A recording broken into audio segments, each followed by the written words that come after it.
Chapter 8 Dragon Slayers, charge! Cried Janice.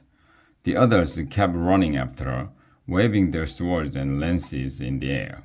Stop! Wiglaf shouted, still running. The dragon was hunkered down, its head hidden beneath its wing.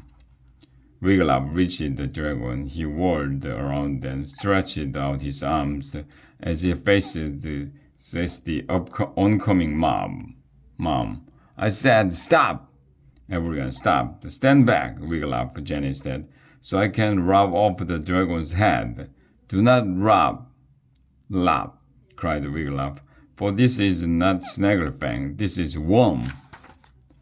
At the sound of his name, the dragon popped his head out from under his wing. He looked around with yellow eyes that had cherry red centers. He smiled and nudged Wiglaf. You know him, Wiglaf? Said Gwen. Worm, cried Angus and Erica, rushing up to the dragon. Worm, come home, said the dragon. He bodied Wiglaf gently with his hand. Hey, you can really talk now, Worm, exclaimed Wiglaf. Janice roared her lance. Oh, he's a big baby. This is so cool. He's very cute, said Gwen. You saved his life, Wiglaf. Wiglaf hardly noticed Gwen. How happy he was to see his Worm. Worm hopped over to Brother Dave. Brrr, he bubbled. Brrr, Dave. Worm, this little monk hugged the dragon. Thou hast come home. Worm bounced back to Wiglaf. Mommy, he purred. Oh, Miss Mommy. He rubbed his head on Wiglaf's shoulder. He thinks you are his mommy? Said Gwen. That is so cute. Wiglaf smiled. He scratched the dragon behind his ears. Worm was 100 times bigger than when he had hatched from his purple egg in the Class 1 dome. But he would always be Wiglaf's baby dragon, his little peepling. The newspaper must have been wrong, cried Erica suddenly. Snagglefang isn't flying to DSA, it was only Worm. Hooray! Everyone cried. Good thing I kept on my lucky bonnet, cried Toblet. I kept Snagglefang away. I say, we feast, said Angus. Hooray! Everyone cried again.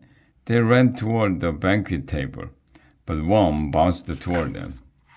Dragon come, he bubbled. I know, said Wiglaf happily as he got in line. Our little dragon has come home. But Worm shook his head. No little, big dragon, big. Thou hast indeed grown big, Worm, said Brother Dave. Not Worm, brr, said Worm. Big dragon coming soon. A hush fell on the castle yard. Who's coming, Worm? Said Wiglaf. Big dragon, cried Worm. Bad. He began bouncing toward the lads and lassies. Run, hide. He's telling us to run and hide, exclaimed Wiglaf. Do you think he means Snagglefang is coming? Who knows, said Wiglaf grumpily. He gave a last longing look at the banquet table. You'd better not be playing one of your games, Worm. Brother Dave hurried over to Worm. Tell me, Worm, he said, are these dragons' front fangs broken off? Fangs broken. Worm nodded his head. Coming soon. Unlucky day, cried Toblet. We are doomed, doomed. Never fear, your teachers are here, cried the fully armored Sir Mort. He clanged his way down the castle steps. Lady Lobelia sent us, said Kochi Plunget, coming down the steps after Sir Mort. He, to wear armor. We have come to show you how to fight a wicked Kochi stopped. His mouth hung open. He stared at Worm. Wiglaf ran forward. "This is not a wicked dragon, sir," he cried. This is. He was at a loss as to how to explain one. "He would not hurt a flea, sir. He is cute, isn't he?" added Gwen. "What are they yapping about, Plunkett?" said Sir Mort, whose visor was down over his eyes. "Let's get on with it, shall we?" "Dragon in the yard, Mort," said Coach. "Not too big, looks harmless." "Totally," said Janice. "Harmless, eh?" said Sir Mort. "Like a kitten?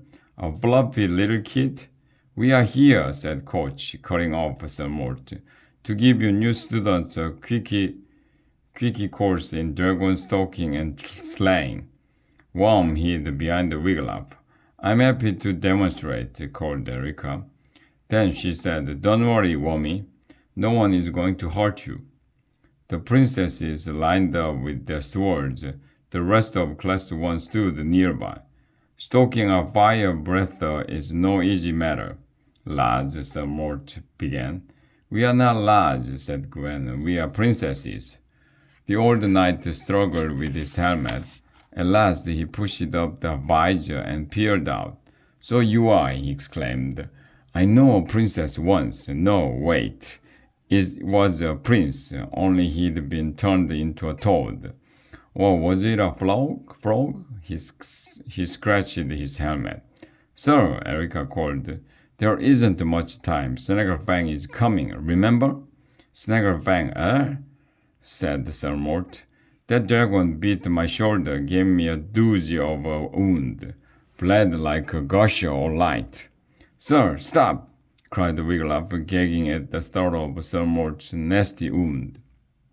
"Remember," said Sir Mort, "when you stalk, you've got to keep your eye on the dragon.